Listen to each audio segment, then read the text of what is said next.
All right, we are studying in the United Kingdom, looking at Solomon at this point. Of course, Saul and David, the first two kings of the United Kingdom, both of them reigned 40 years. And now Solomon is going to come to the throne to replace his father, David. The way I would describe Solomon, for most of his life, a wealthy, wise fool. No more of a foolish man than the one who was actually the wisest on earth. But question number one on page 33 was, which of David's sons became king when David died? Of course, I'm sorry. I had that down here, but not there. So it's Solomon, we know. But then the mother of the king, of course, was Bathsheba. What's curious about that?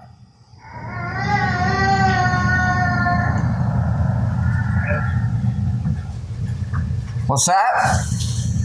Philip? She's the one that David sinned with and called Uriah. Right. Their first child died not long after childbirth. And then, of course, she gave birth to Solomon. And, of course, David had many wives, many sons, many children by those various wives. But it was Bathsheba who gave birth to the one who would take the throne. And we see part of that competition if we go to 1 Kings now, 1 Kings chapter 1, where the sons were at odds with each other. We know you back up to 1st or 2nd Samuel. You have the conflict between Amnon and Absalom and all of that. And then here you have Adonijah, who attempts to seize the throne. And let's go ahead and read here 1 Kings 1, verses 5 through 10, and notice some of the events unfolding here. Who's got this? 1 Kings, go ahead, Carter. Adonijah, the son of Haggith, exalted himself, saying, I will be king, and he prepared for himself chariots and horsemen, and 50 men to run before him. And his father had not rebuked him at any time by saying, Why have you done so? He was also very good looking. His mother had borne him after Absalom. Then he conferred with Joab, the son of Zeruiah, and with Abiathar the priest, and they followed and helped Adonijah. But Zadok the priest, Benaiah the son of Jehoiada, Nathan the prophet, Shimei, Ray, and the mighty men who belonged to David were not with Adonijah. And Adonijah sacrificed sheep and oxen and fattened cattle by the stone of Zoheleth, which is by En-rogel. He also invited all his brothers, the king's sons, and all the men of Judah, the king's servants. But he did not invite Nathan the prophet, Benaiah, the mighty men, or Solomon his brother. All right, so first of all, it talks about this Adonijah. He prepared for himself the chariots, the horsemen, 50 men run before him. Of course, what's that all about?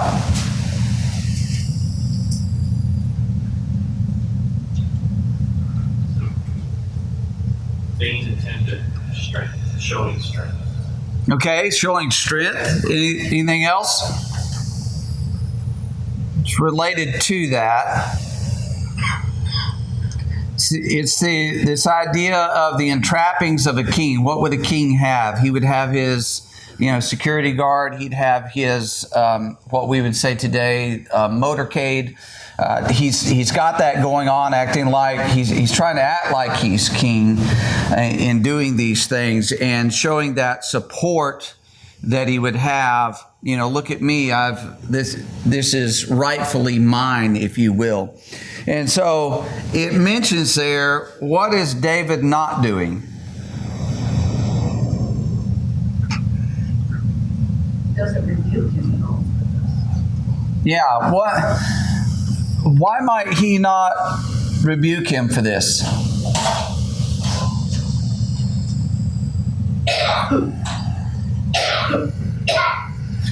It would seem there's either things with David that he feels guilt from the past and has been hands off with his sons. You can see that a little bit with Absalom. It could also be that at this point in David's life, as he's getting older, he's just disengaged from what's going on in his kingdom. He sees it, but he's not doing anything about it. He's not as active as he once was. But for whatever reason, whatever the motivation is in there, he's not putting a stop to this. And it says here that there are certain people who gather around Adonijah to get this done. And who all's involved? Who's on his side? And why does it matter?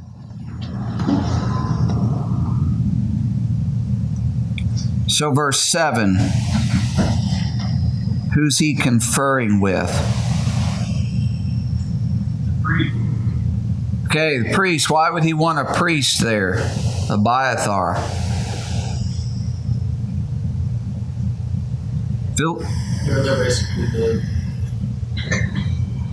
the spiritual leaders of Israel, of the kingdom of Israel. So having a priest on your side would kind of give leniency to the fact that God has ordained this. Who anoints kings? Priests. And this is the guy who's been sitting as priest, and he's anointing Adonijah. Here's the idea. Go ahead. He's also got Joab, who is the leader of the armies of Israel. And who's Joab in all this? He's the commander of the armies. David's relative. Yeah, it's his cousin. Right. So this is Uncle Joab, who is the military commander. So he has military power behind him. He's got the religious power behind him. But it goes on to say that Zadok is not with him. Benaiah is not with him. Nathan the prophet and some of these others, the mighty men, they're not with him on this. So you can see he's tried to influence key people to put himself in this position of power to prop him up. But there are others in the kingdom who are very influential and wise who were not going along with it. And he doesn't invite them to what unfolds here, to what he talks about there in Rogel, sacrificing sheep and oxen and all that. He doesn't invite Nathan, Benaiah, the mighty men, or Solomon, his brother, because he knows they're not on the same page with him. So you can see this is just a power struggle in the kingdom. Who is it that's going to take over? It's obvious that David's days are numbered. He's in a weakened state at this time because he's not engaging his son over this. He's not taking action against it. So this Adonijah thinks, well, now's the right time for me to claim the throne. And this is different than Absalom because remember, Absalom, he raised essentially a military force to go against his father. Adonijah's not doing that.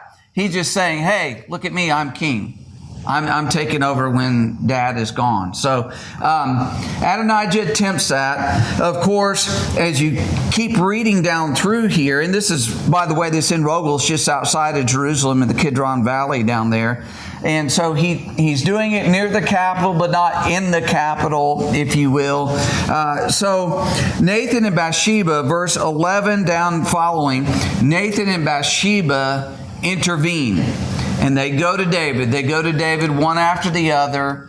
And they tell David, hey, here's what's going on. Here's the problem with it. Solomon is the one. You know Solomon's supposed to be the one. And so they're trying to secure the throne for Solomon as it was supposed to be.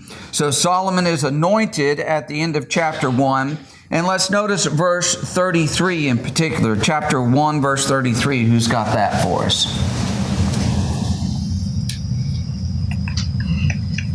Go ahead, Jim.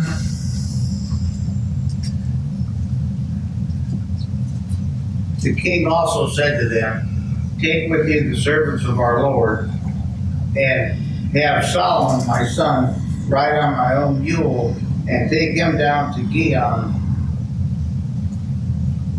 Okay, so this Gihon or Gihon here, that's the spring just outside the city of David. So again, the anointing taking place there, that's going to be a place where it would be public, where people would know what's happening. They're going to declare, as verse 34 says, that, Solomon's king, long live King Solomon, draw attention to the event. So he's publicly, I guess you will, coronating Solomon. He's the king, not Adonijah. Well, then Adonijah, it tells us, runs, and let's read chapter 1, verses 50 to 53. 50 to 53. Who's got that for us? Go ahead, Philip. Now Adonijah was afraid of Solomon, so he rose and went and took hold of the horns of the altar. And it was told Solomon, saying, Indeed, Adonijah is afraid of King Solomon. For look, he has taken hold of the horns of the altar, saying, Let King Solomon swear to me today that he will not put his servant to death with the sword. Then Solomon said, If he proves himself a worthy man, not one hair of him shall fall to the earth. But if wickedness is found in him, he shall die. So King Solomon sent them to bring him down from the altar. And he came and he fell down before King Solomon. And Solomon said to him, Go to your house. Okay, so he goes to take hold of the horns of the altar. First of all, why is he afraid of Solomon?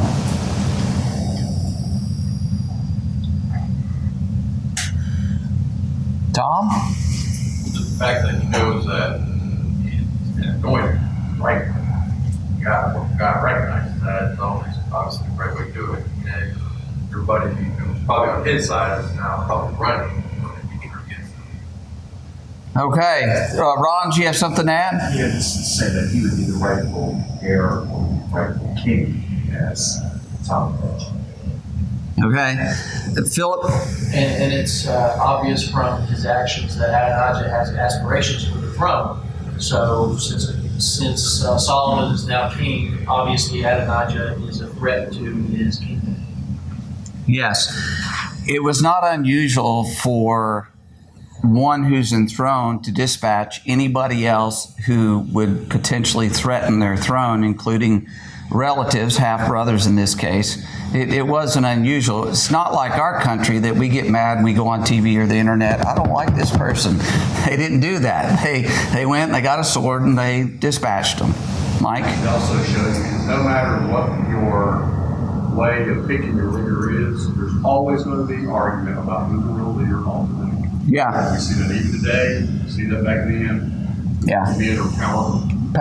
Power struggles down through the years. So you've got him going, taking hold of the altar. Now, we have the reference up there, 2 Chronicles chapter 1, verse 3 says that this time the tabernacle was at Gibeon.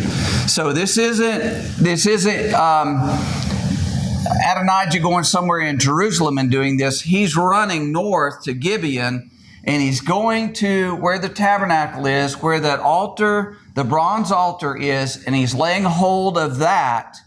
And he sees that, and we see Joab later does that as well. But what it is they think, well, God will protect me and they won't kill me as long as I have hold of this altar and defile the altar, things like that. But Solomon reassures him, look, if you'll conduct yourself right, you're safe. But you get out of line, and I'm going to do away with you. So he lays down the law, if you will. So one of the things it's telling us is Solomon's not above executing someone who's not lined up with the way things need to be. So he heads up there to Gibeon. He comes back. Everything is okay at this point, if you will. So chapter 2, and we see here verses 1 through 9 that David gives Solomon some parting words of advice. So let's read 1 Kings 2, 1 through 9. Who's got that? Go ahead, Clint. When David's time to die drew near, he commanded Solomon his son, saying, I am about to go the way of all the earth. Be strong and show yourself a man, and keep the charge of the Lord your God, walking in his ways and keeping his statutes, his commandments, his rules, his testimonies, as it is written in the law of Moses, that you may prosper in all that you do wherever you turn. That the Lord may establish his word that he spoke concerning me, saying, if your sons pay close attention to their way, and walk before me in faithfulness all their heart and with all their soul. You shall not lack a man on the throne of Israel. Moreover, you also know what Joab the son of Zeruiah did to me, how he dealt with the two commanders of the armies of Israel, Abner the son of Ner and Amasa the son of Jether, whom he killed, avenging in time of peace for blood that had been shed in war, and putting the blood of war on the belt around his waist and on his sandals. Act therefore according to your wisdom, but do not let his gray head go down to Sheol in peace, but deal loyally with the sons of Barzillai, the Gileadite, and let them be among those who eat at your table. For with such loyalty they met me when I fled from Absalom your brother. And there is also with you Shimei, the son of Gera, the Benjaminite from Bahurim, who cursed me with a grievous curse on the day when I went to Mahanaim. But when he came down to meet me at Jordan, I swore to him by the Lord, saying, I will not put you to death with the sword. Now therefore do not hold him guiltless, for you are a wise man. You will know what you ought to do to him, and you shall bring his gray head down with blood to Sheol. All right. So, looking at this, what are two basic areas he's telling Solomon about? Okay, keep God's commandments. Because that's how you're going to ensure your rule, your reign, your posterity going down. So make sure you keep His word. Then what's that other area he's telling him about? He's saying there's some unfinished business here that you need to take care of and to ensure your rule and your reign in this kingdom. So these various ones who have been rebels, you need to handle them.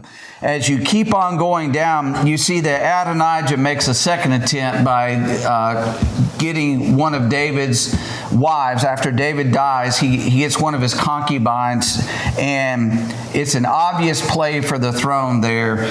So Solomon does away with Adonijah at that point. Then Abiathar the priest, he's exiled. Joab is executed. Shimei is executed, and that's his own fault, because he told him, as long as you stay in Jerusalem, everything's okay, but you go outside, you're done. And he went outside those boundaries, and so Solomon had him executed, put to death. So it's really essentially just consolidating his power, his rule, so that there are no issues or concerns about people in his kingdom undermining him, having another conspiracy and plot to try to overthrow his rule. Any other thoughts there? Okay, all of this very much normal activity in ancient times and even in modern times. But Solomon's rule, we just want to note this. Saul's rule was a relatively small area. David expanded that kingdom and had a wider rule, defeating the enemies, bringing Edom into subjection, all of that. But then Solomon's rule is quite a bit larger, and we'll look at some of that in just a little bit, exactly the boundaries of that. But he reigns sort of in the glory days and really in the shadow of David because of all the work that David had done. Solomon's able to reap the benefits of that. Now, 1 Kings chapter 3, let's notice this. In 1 Kings 3, let's read verses 1 through 3 as we see Solomon seeking wisdom. So, 1 Kings 3, 1 through 3. Who's got that? Ron. Now Solomon made a treaty with Pharaoh, king of Egypt, and married Pharaoh's daughter. Then he brought her to the city of David until he had finished building his own house, and the house of the Lord, and the wall all around Jerusalem. Meanwhile, the people sacrificed at the high places, because there was no house built for the name of the Lord until those days. And Solomon loved the Lord, walking in his statutes of his father David, except that he sacrificed and burned incense at the high places. Okay. Now, one, we need to accept the fact it says Solomon loved the Lord. It says he's doing what's right, except he's sacrificing, burning incense at the high places. At this point, this is not idolatry that it's talking about. The idolatry comes later. This is the idea, and you can see various occasions of it, that they would sacrifice to God at high places. Now, they were supposed to go to the tabernacle. And that's what this has reference to here. He's not always going to the tabernacle to do this. Sometimes he's doing it in these other places. So that's wrong. He should not be doing that. But in his heart, he does love the Lord. He's striving to honor the Lord. He's not, as we're going to see over in chapter 11, turned into idolatry at this point. So he's a man of faith in his early life. Now, let's read verses 4 down through 15. So a little bit longer reading, 4 through 15, where you have this account of being offered whatever he would ask. So who would read that? Philip. Now the king went to Gibeon to sacrifice there, for that was the great high place. Solomon offered 1,000 burnt offerings on that altar. At Gibeon the Lord appeared to Solomon in a dream by night, and God said, "Ask, what shall I give you?" And Solomon said, "You have shown great mercy to your servant David, my father, because he walked before you in truth and righteousness, and in uprightness of heart with you. You have continued his great kindness for him, and you have given him a son to sit on his throne, as it is this day. Now, O Lord my God, you have made your servant king instead of my father David. But I am a little child. I do not know how to go out or come in. And your servant is in the midst of your people, whom you have chosen, a great people, too numerous to be numbered or counted. Therefore give your servant an understanding heart to judge your people, that I may discern between good and evil. For who is able to judge this great people of yours?" The speech pleased the Lord, that Solomon had asked this thing. Then God said to him, "Because you have asked this thing, and have not asked for long life for yourself, nor have you asked riches for yourself, nor have you asked the life of your enemies, but have asked for yourself understanding to discern justice. Behold, I have done according to your words. See, I have given you a wise and understanding heart, so that there has not been anyone like you before you, nor shall any like you arise after you. And I have also given you what you have not asked, both riches and honor, so that there shall not be anyone like you among the kings of all your days.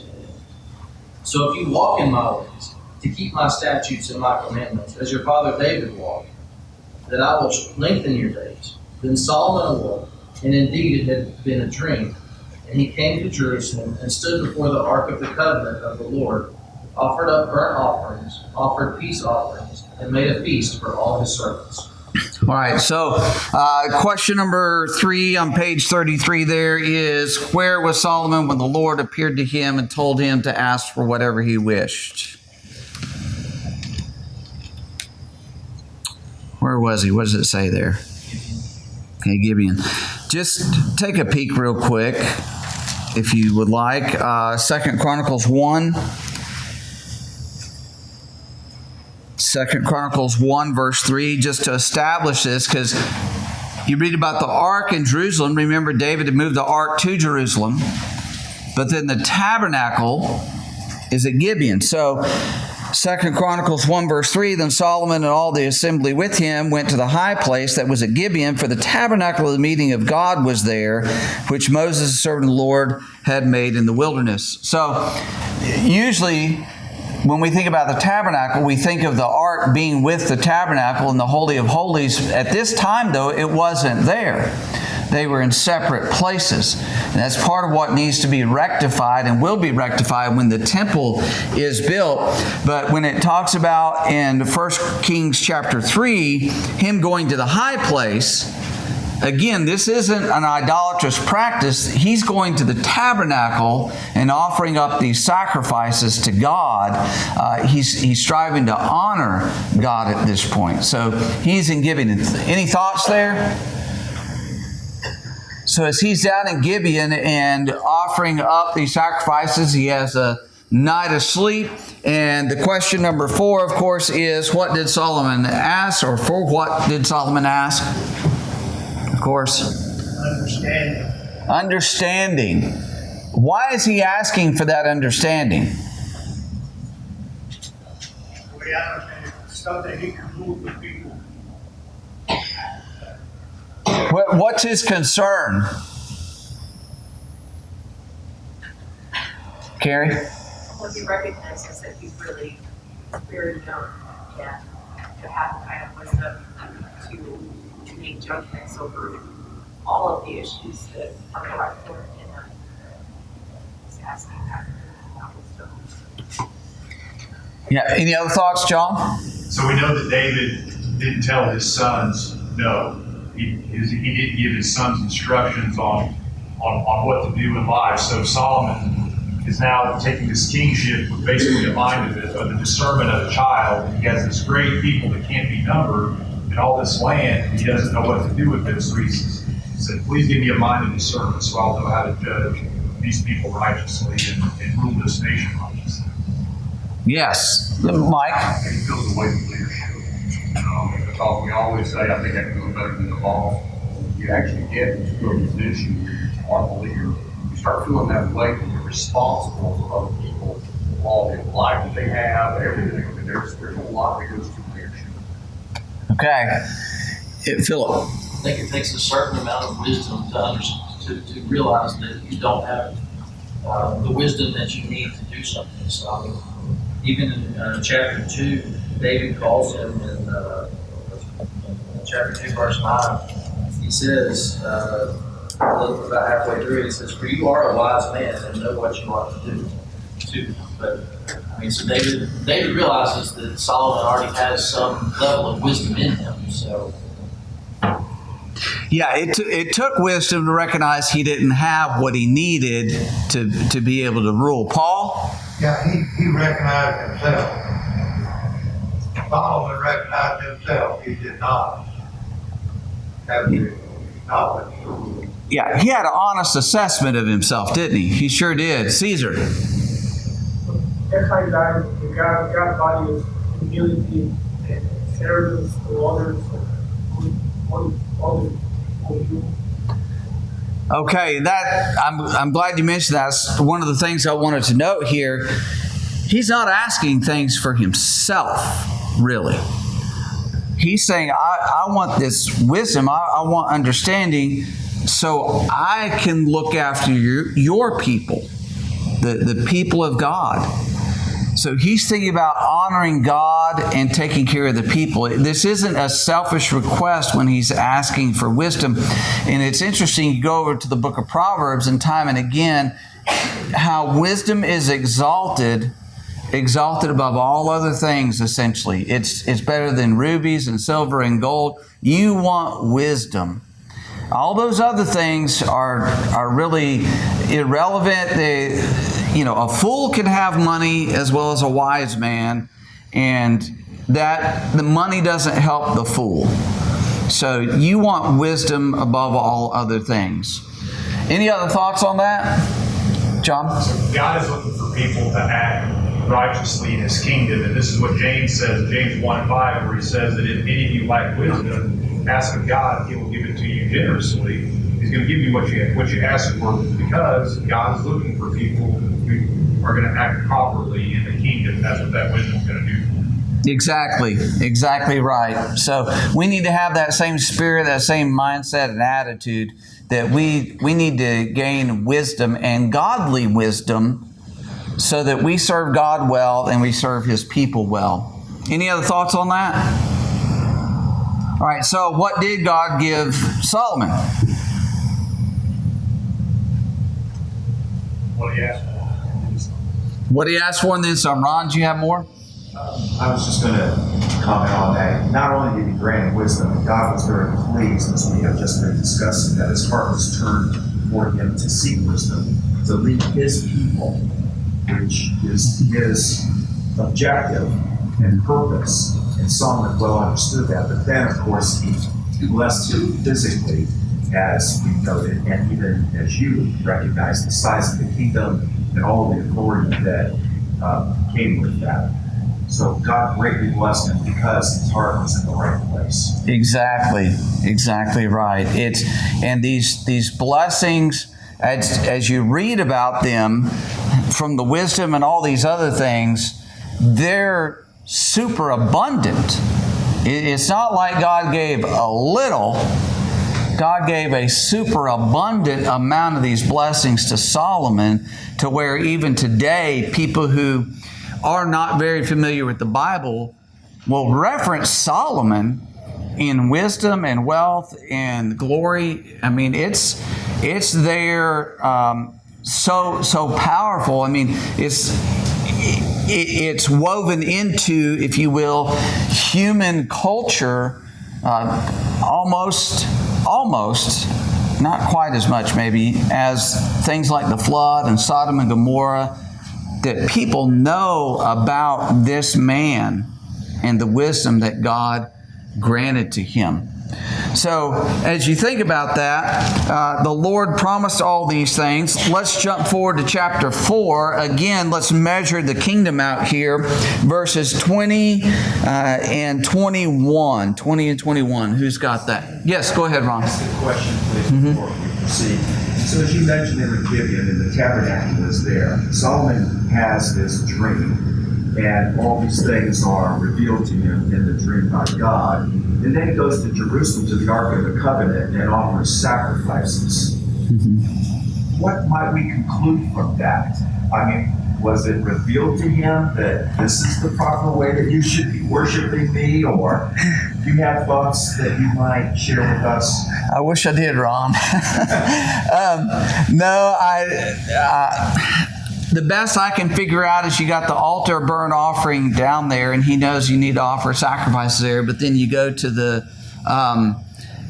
ark is where God communes with his people, and so he's trying to get closer to God, is kind of how I read that. John, do you have thoughts? I think that's right. So at Gibeon, you have the highest of the high places right now, because that's where the tabernacle is.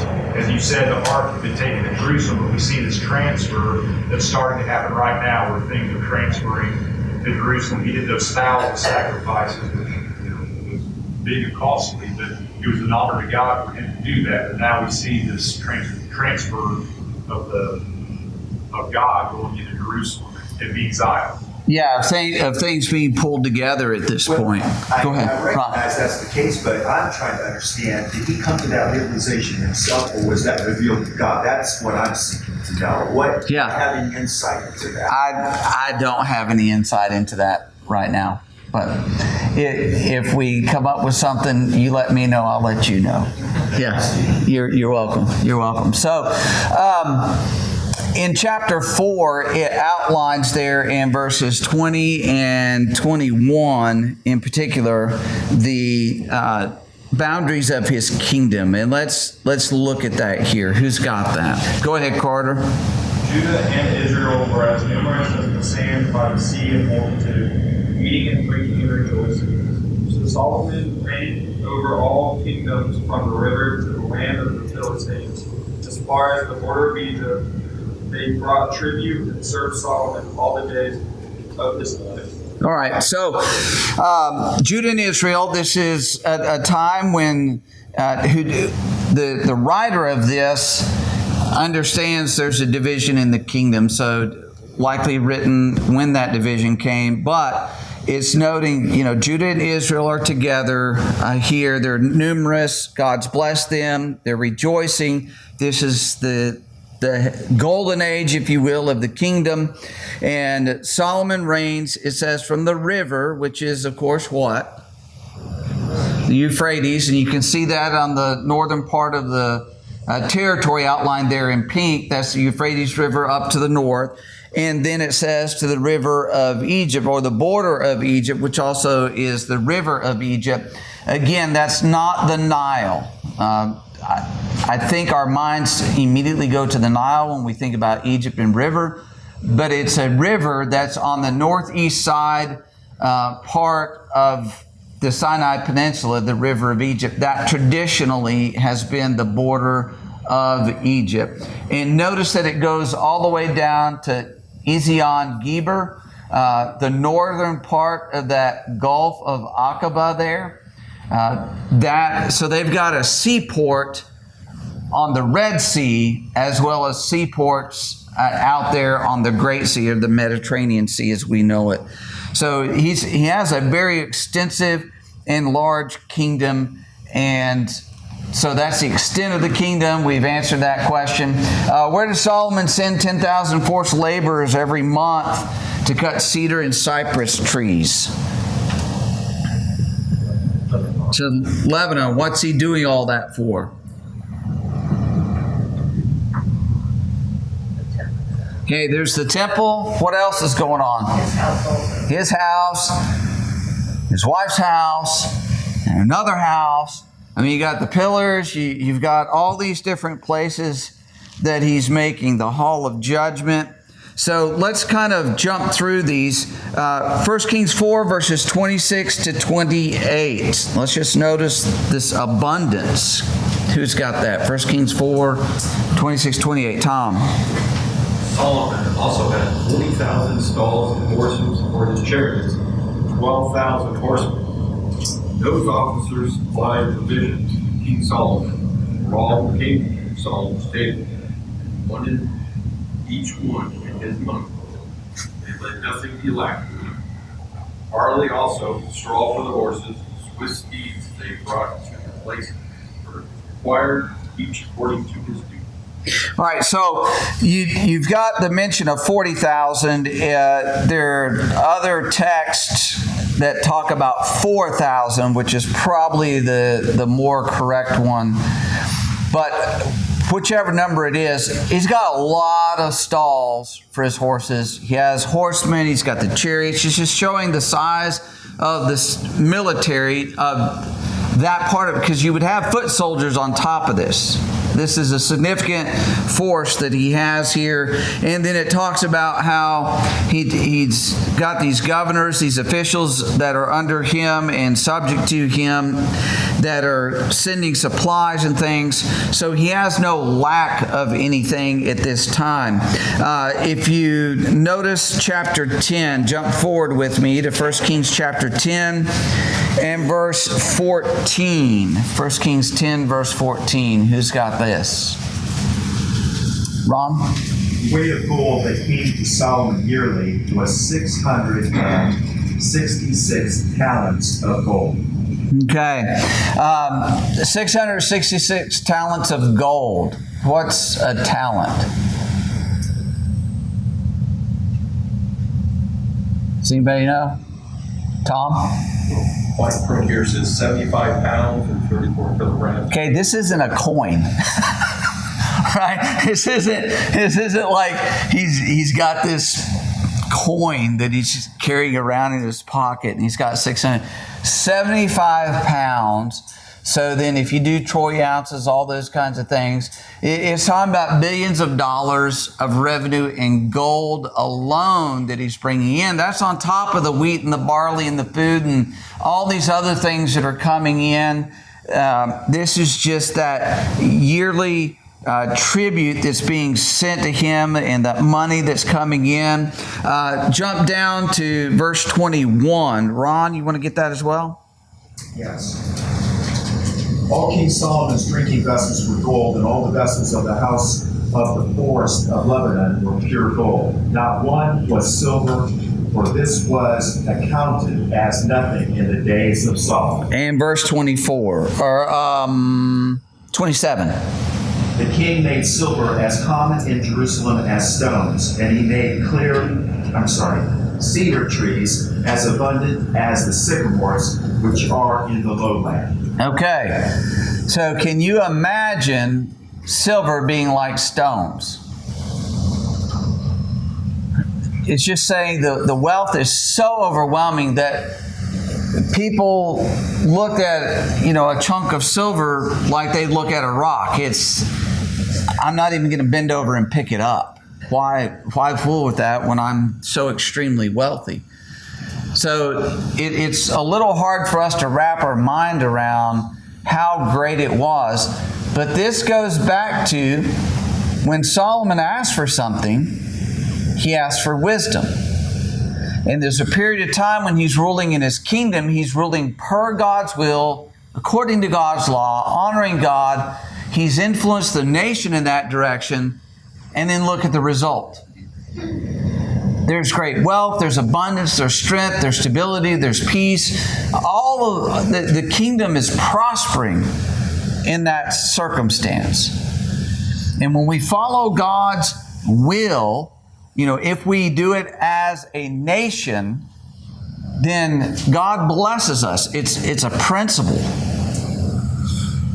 When we turn from that, those things fall apart. Solomon in particular, Proverbs 14:34, righteousness exalts a nation, sin is reproach to any. There's just a principle in there. As people love and honor Him, there are abundant blessings that flow from that because they're wise in their actions, their activities, the use of the things that God gives to them. They're not foolish, they're not wasteful. They honor God, and so He will bless a nation like that. Any other thoughts? John? It's important to note that go back to chapter 4, verse 20, you see God is fulfilling those promises made to Abraham and David, where they have the land, there's numerous as the sands of the seashore, and all the nations. Now, this isn't the Messiah yet, but all the nations are coming to Solomon to ask what to do. So all the nations are being blessed in a way by what Solomon is giving out as far as wisdom goes. So this promise is being fulfilled. Yes. So, to that point, if you back up to chapter 3, remember right after he has that dream, then he has this case come before him. There's these two women, the babies, the one died, she took mine. Well, how do you figure out whose baby it is? They're the only ones who are there. It's just, she said, I guess, in this case. Well, let's split that baby in two and give half to each of them. Okay, so that wisdom's being put on display in that kingdom. And the wisdom in chapter 4, as John was mentioning, is being dispensed, and people know him for that great wisdom, to the point that when you get to chapter 10, his reputation has spread far and wide, and the Queen of Sheba, she comes up to him and wants to know, okay, I don't believe the stories that I'm hearing about this king up in Israel. I'm going to go see for myself. She gets up there, and what's her declaration once she sees all of it and understands what's going on? Paul? More than, was explained. He has more wisdom. Yeah, not the half of it's been told. So usually when word goes out about things like that, it gets exaggerated, it gets amplified.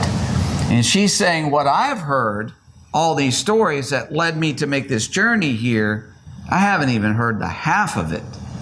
So very impressive, blessing many places, as John said there. You've got Hiram, it talks about in chapter 5, how that he's helping out. You've got the labor that's there. And by the way, he has forced labor. And who is it that serves as Solomon's forced labor? What's another word for forced labor?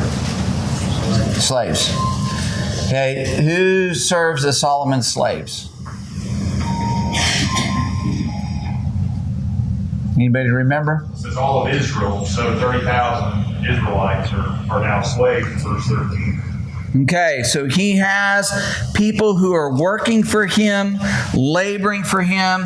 You have them going in shifts at 10,000 a month in the various places. Chapter 6, verse 1 says that he's beginning to build the temple at what point in his life? And what point in the life of the nation? Fourth year of his reign, the 480th year of the people of Israel when they came out of Egypt. Okay, so the 4th year of his reign, he begins it. And does anybody know how long it took him to build it?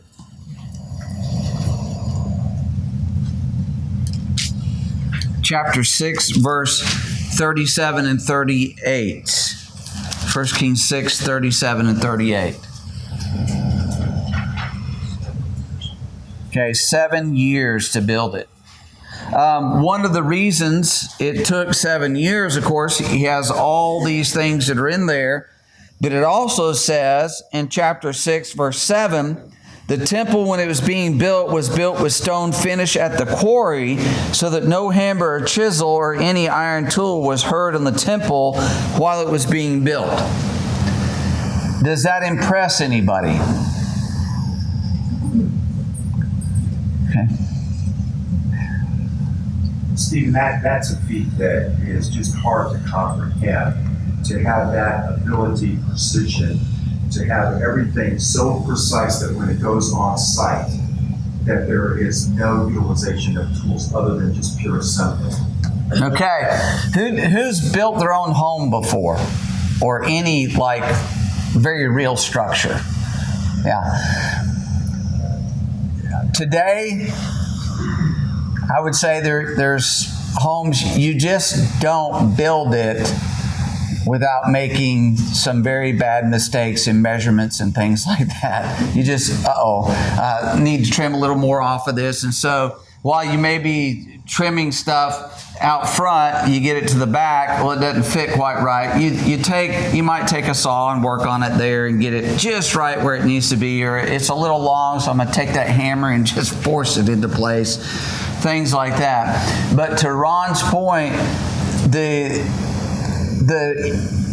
temple in and of itself was an engineering feat, and great skilled craftsmen being involved in this and putting it together, assembling it. And you can read through all of this, the various sizes, the various ornaments of it. Quite the beautiful type of thing. And so this is the temple sort of laid out in the diagram there, and how he built it. Now, there's a model in the city of Jerusalem that they have of, this is what they say, this is what it looked like. You can see Solomon's porch. It's on the left there. The temple proper is that little structure kind of in the middle of the larger complex. And the temple itself, you look at it in this overall thing, it's rather small, but this, and I know it's a little bit deceiving in this, but you can see the doors on the walls going into it. This is a huge complex that's built there, and this will come into play later, especially in New Testament times and things, as to the area that's here. But this is kind of a cross-section that an artist has done about the temple and what it looks like, and the pillars out front, the door going in, the holy place and the Holy of Holies. You've got the altar of burnt offerings out front there, and that was a large thing. You can see the steps leading up to it. It's not a small thing. It's huge. And then you've got the bronze basin with the oxen that hold it there. So there's a lot of various things that it goes through, and we're not going to dig through all of those. But you can understand, I realize why it took 7 years to build it, and he's got tens of thousands of craftsmen and laborers working on this thing. It's because it's a magnificent structure built to precise measurements. That's why it took so long. Mike, last comment. I saw it also, you would need a huge economy to build something like this. Well, yes, need a huge economy, and you can understand why he was making everything out of gold. I got an abundance of gold, so I'm making stuff out of gold. Shields and cups and everything else. But anyways, so Lord willing, we're going to pick up there, Solomon building other things, and we'll get into Solomon's demise next week, Lord willing.